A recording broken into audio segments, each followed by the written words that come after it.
So, an assumption that is often made is that women need public speaking training more than men do. The reality could not be further from the truth.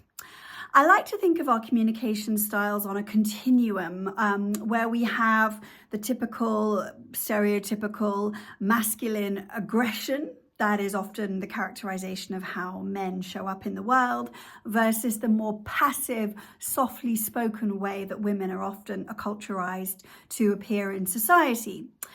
Neither one of those extremes is healthy for either men or women.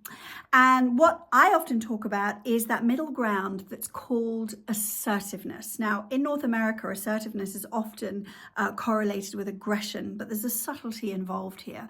Aggression, as we know, very over the top, very violent, often very noisy.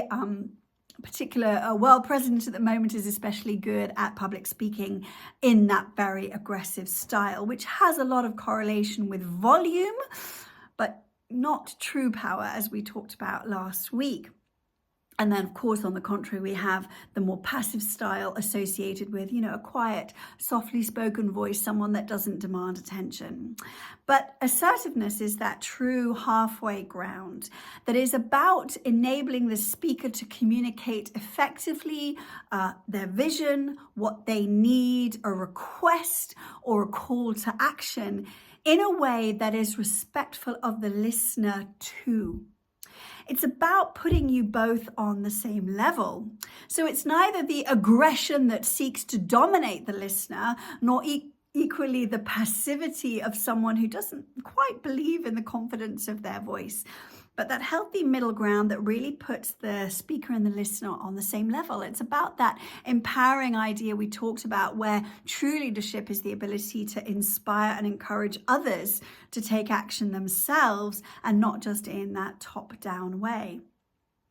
It's also really important to know that good speaking is never about volume in any sense at all. It's about power, which also comes through things like clarity, articulation, voice and body language.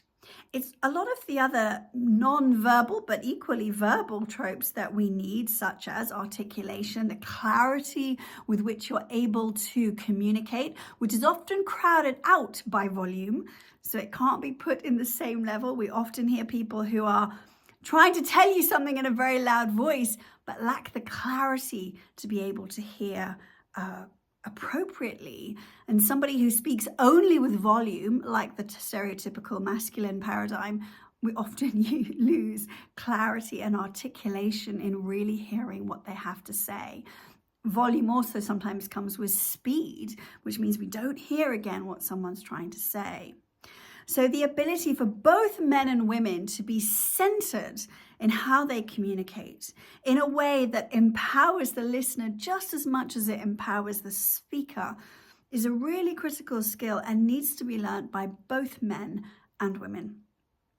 Sometimes we say men need to dial back down on those tropes of what they believe good speaking to be, to learn a whole new approach. And likewise, women often need to be dialed up to have confidence in their voice, for both men and women to be able to find that truly empowered way of speaking themselves and getting their audience to take action and follow them in the search for a movement or a cause or a much larger vision.